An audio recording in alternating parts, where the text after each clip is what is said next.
நேயர்கள் அனைவருக்கும் எனது இனிய வணக்கம். நான் உங்கள் டிஜே சுந்தரபாண்டி, சிவகாசியிலிருந்து. நேயர்களே, தற்போது நம்ம பார்க்க போகிற விஷயம் என்ன அப்படிங்கும்போது 2025ஆம் ஆண்டு ஜூலை மாத பலன்களை பற்றி பார்க்க போகிறோம்.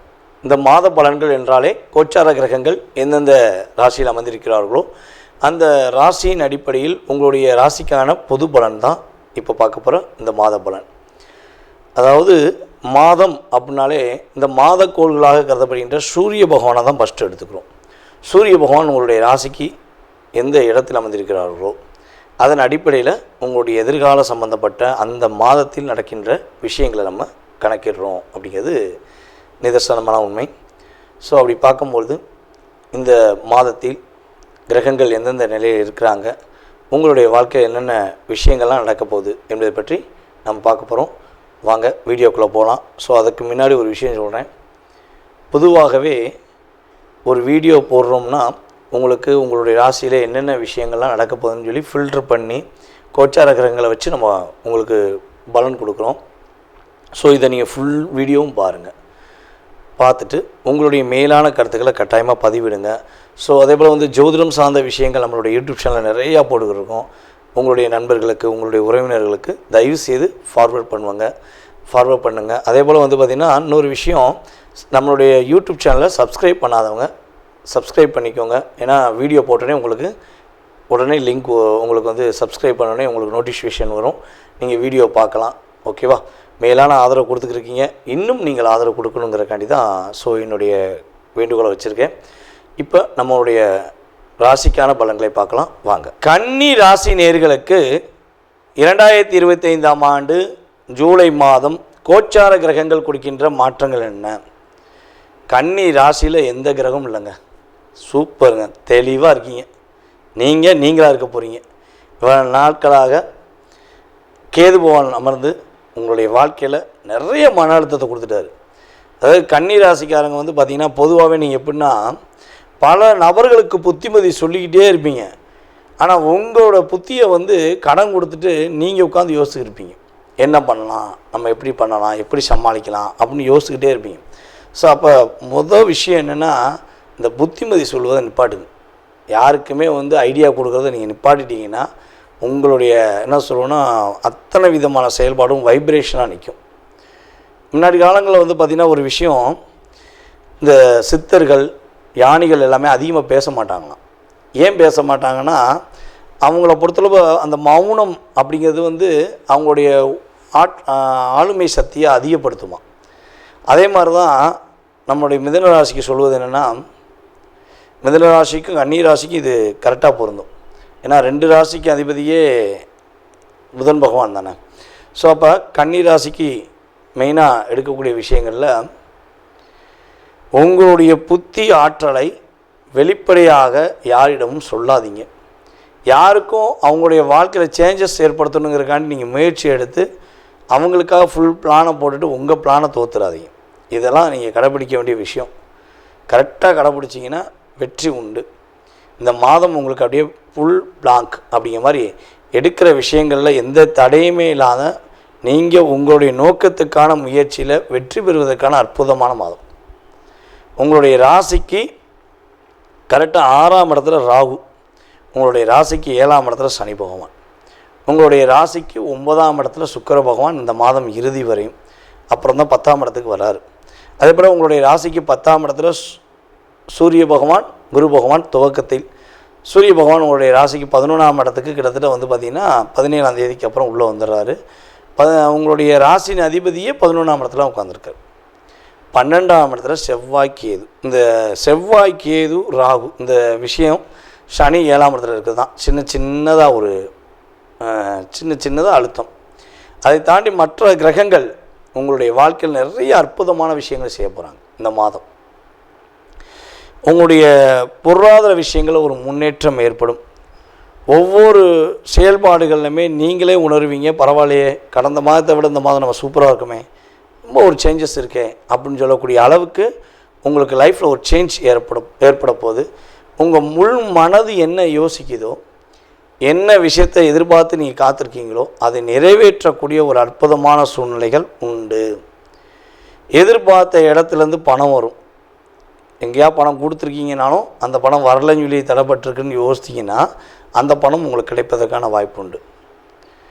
அல்லது உங்களுடைய உழைப்புக்கேற்ற ஊதியம் கிடைக்கல, உங்களுடைய தொழிலுக்கேற்ற வருமானம் வரல அப்படின்னு மனசுக்குள்ள அப்படியே ஃபீலிங்கோடு சுற்றிக்கிருக்கீங்கன்னா அப்படியே சேஞ்சஸ் ஆகி நீங்கள் என்ன லாபத்தை எதிர்பார்த்தீங்களோ அந்த லாபம் கிடைக்கும்.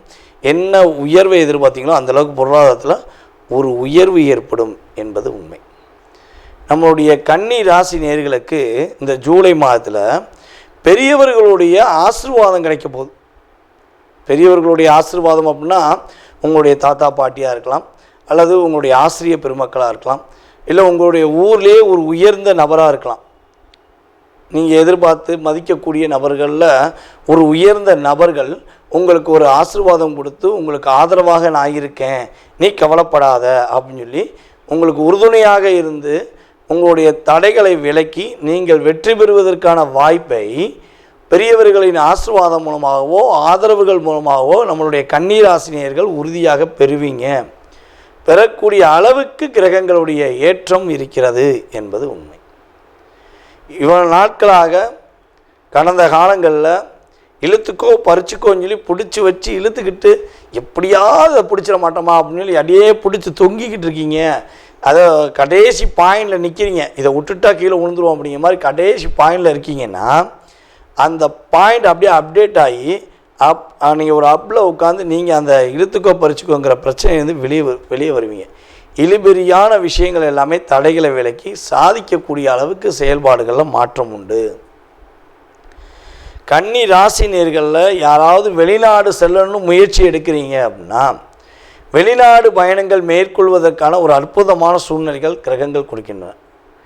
அதே போல் பார்த்திங்கன்னா கன்னி ராசியில் யாராவது ஆசிரியர் பெருமக்கள், மருத்துவர்கள், அதே போல் மக்கள் பணியில் ஈடுபடுகின்ற அத்தனை விதமான நல்ல உள்ளங்களுக்கும் மதிப்பும் மரியாதையும் கிடைக்கக்கூடிய ஆற்றல் உண்டு. நீங்கள் மக்கள் தொடர்பில் எந்த ஃபீல்டில் இருந்தாலும் சரி, மக்களுக்கும் உங்களுக்கும் ஒரு கம்யூனிகேஷன் இருக்குன்னா அந்த இயக்கமானது ஒரு உங்களுடைய லைஃப்பில் எதிர்பார்த்த வெற்றியை கொடுக்கக்கூடிய அளவுக்கு உங்களுடைய நன்மதிப்பை பெறக்கூடிய ஆற்றல் உண்டு. நம்மளுடைய கன்னிராசினியர்கள் இயற்கையாகவே பார்த்திங்கன்னா ஒரு அன்புக்கும் பண்புக்கும் பாசத்துக்கும் கட்டுப்பட்டு அன்னை தெரசா போல் இயங்குவார்கள். அன்னை தெரசா நம்மளுடைய பூமியில் பிறந்த ஒரு அற்புதமான தேவதை, நம்ம தெய்வம் அப்படின்னு கூட அவங்கள சொல்லலாம். ஸோ அந்த அளவுக்கு இரக்க குணம் கொண்டு செயல்படக்கூடிய ஆற்றல் கொண்ட கன்னிராசி நேயர்களும் சில நபர்கள் அதிகமாக இருக்கீங்க. ஸோ அந்த அளவுக்கு உங்களுடைய வாழ்க்கையில் நிறைய விஷயங்களில் நீங்கள் புண்ணியம் பண்ணி வச்சுருக்கீங்க. அந்த புண்ணியத்துக்கு ஏற்றவாறு உங்களுடைய கிரக நிலைகளில் ஒரு மாற்றம் ஏற்படுது, உங்களோட லைஃப்பில் ஒரு சேஞ்சஸ் ஏற்படுது அப்படிங்கிறத நம்ம ரியலாக சொல்ல முடியும். ஏன்னா உங்களுடைய இயக்கமானது இயங்கக்கூடிய அளவுக்கு வெற்றியை கொடுக்கக்கூடிய அளவுக்கு கோச்சார கிரகங்கள் வாய்ப்பளிக்கின்றன. நம்மளுடைய கன்னி ராசி மாணவ செல்வங்கள் படிப்பில் கொஞ்சம் அதிகமாக கவனம் செலுத்துங்க. நீங்கள் எந்த அளவுக்கு உங்கள் டயத்தை அதிகமாக செலவழிக்கிறீங்களோ, படிப்பில் அதிகமாக நீங்கள் முழு மனதோடு செலவழிக்கிறீங்களோ அந்தளவுக்கு ஒரு முதன்மையான மாணவன் என்று பேர் புகழும் வாங்குவதற்கான ஆற்றல் உண்டு. ஏன்னா ராசியின் அதிபதி 11 உட்காந்துருக்காரு. நீங்கள் அப்படியே ஒரு ஃபுல் இன்வால்மெண்ட்டோடு படித்தீங்கன்னா முதன்மையான மாணவன் என்று பேர் வாங்கக்கூடிய அளவுக்கு மாற்றம் உண்டு. கன்னி ராசினியர்களில் அரசாங்க வேலைக்கு முயற்சி எடுப்பவர்களுக்கு இந்த மாதம் ஆரம்பத்திலிருந்து துவக்கம் வரை உறுதியாக வெற்றி உண்டு. அரசாங்க வேலை பெறுவதற்கான வாய்ப்புகள் உண்டு. கோச்சார கிரகங்கள் உங்களுக்கு ரொம்ப சாதகமாக இருக்குது. ஒரே விஷயந்தான், ராசிக்கு 3ஆம் இடத்த அதிபதி என்று கருதுகின்ற செவ்வாய், உங்களுடைய ராசிக்கு 8ஆம் இடத்த அதிபதி என்று கருதுகின்ற செவ்வாய் பகவான் உங்களுடைய ராசிக்கு 12ஆம் இடத்துல கேதுவுடன் சேர்ந்து அமர்ந்திருப்பதனால முடிஞ்சளவு நள்ளிரவில் வாகனங்கள் ஓட்டுவது, அதாவது நைட் நேரத்தில் ஏதாவது ட்ராவல் சம்மந்தப்பட்ட விஷயங்களை அவர் செயல்படுத்தும் போது கொஞ்சம் நிதானமாக செயல்படுத்துங்க. அதிகமாக முதலீடு பண்ணால் லாபம் வரும்னு சொல்லி ஆசையை தூண்டினா தயவுசெய்து தலையிட்டுறாதீங்க. A to Z நல்லா தெரிஞ்சுக்கிட்டு உங்களுடைய மனம் என்ன சொல்கிறதோ அதன்படி நீங்கள் நடந்தீங்கன்னா வெற்றி உண்டு, மகிழ்ச்சி உண்டு, எல்லா விஷயங்களும் ஏற்றம் உண்டு. நேர்களே, தற்போது நீங்கள் பார்த்த விஷயங்கள் உங்களுடைய ராசிக்கான பொது பலன்களே. இது உங்களுடைய வாழ்க்கையில் 20% உங்களுடைய வாழ்க்கையில் மாற்றத்தையும் ஏற்றத்தையும் கொடுக்கக்கூடிய விஷயமாக இருக்கும். ஸோ இதை தாண்டி உங்களுடைய மனசில் நிறைய கேள்விகள் இருக்கலாம். வீடு கட்டுறதுலேருந்து, கல்யாணம் முடிக்கிறதுலேருந்து, கடன் பிரச்சனையிலேருந்து, உடல் ஆரோக்கியத்திலேருந்து, ஸோ எக்ஸட்ரா இந்த மனிதனுடைய கேள்விகளுக்கு அளவே கிடையாது. அப்படிங்கிற மாதிரி உங்களுடைய மனசில் நிறைய கேள்விகள் இருக்கலாம். ஸோ இந்த கேள்விக்கான பதிலை இந்த வீடியோவில் நம்ம முழுமையாக பார்க்க முடியுமானா 100% கிடையாது. ஏன்னா இது பொது பலன். இப்போ ஒரு ராசி எடுத்துக்கிட்டோம்னா அந்த ராசியில் 1 கோடி பேர் இருக்காங்கன்னா 1 கோடி பேருக்குமே இது பெரிய விஷயமாகுமானா கிடையாது. ஓகேவா?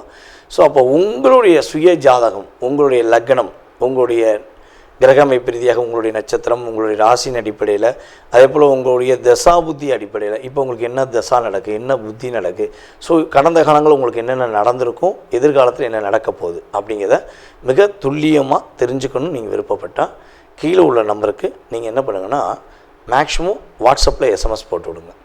அதில் எஸ்எம்எஸ் போடும்போது தாங்கள் எந்த ஊர்லேருந்து பேசுகிறீங்க, அதே போல் எந்த நாட்டிலேருந்து ஜாதகம் பார்க்கணுன்னு விருப்பப்படுறீங்க அப்படிங்கிறத தயவுசெய்து இன்ஃபார்ம் பண்ணுங்கள். ஏன்னா நமக்கு வெளிநாட்டிலலாம் நிறைய கால்ஸ் வருது, எல்லா ஊர்லேருந்துமே, எல்லா கண்ட்ரிலேருந்து வருது. கனடாலேருந்து, சிங்கப்பூர்லேருந்து, மலேசியாவிலேருந்து, ஸோ ஆஸ்திரேலியாவில் கூட நமக்கு நிறைய பேர் நம்மகிட்ட ஜாதகம் பார்த்துக்கிட்டு இருக்காங்க. அப்போ டைம் வேரியேஷன் ஆகும். இந்தியாவுக்கும் அந்த நாடுகளுக்கும் உள்ள நம்ம மற்ற நாடுகளுக்குள்ள டைம் வேரியேஷன் வித்தியாசமாக இருக்கும். ஸோ அப்போ நீங்கள் எந்த நாட்டிலேருந்து பேசுகிறீங்க அப்படிங்கிறீங்களோ அதுக்கு தக்கன உங்களுக்கு அப்பாயின்மெண்ட் டைம் கொடுக்கப்படும். ஸோ அதனால் தயவுசெய்து மேக்ஸிமம் கால் பண்ணி எடுக்கலைன்னா நீங்கள் வாட்ஸ்அப்லேயே எஸ்எம்எஸ் பண்ணுங்கள். உங்களுக்கான கால நேரத்தை அப்பாயின்மெண்ட் டைம் பிடிச்சி உங்களுக்கு ஜாதகம் சம்மந்தப்பட்ட அத்தனை விதமான கேள்விகளுக்கும் பதிலளிக்க நான் காத்திருக்கிறேன்.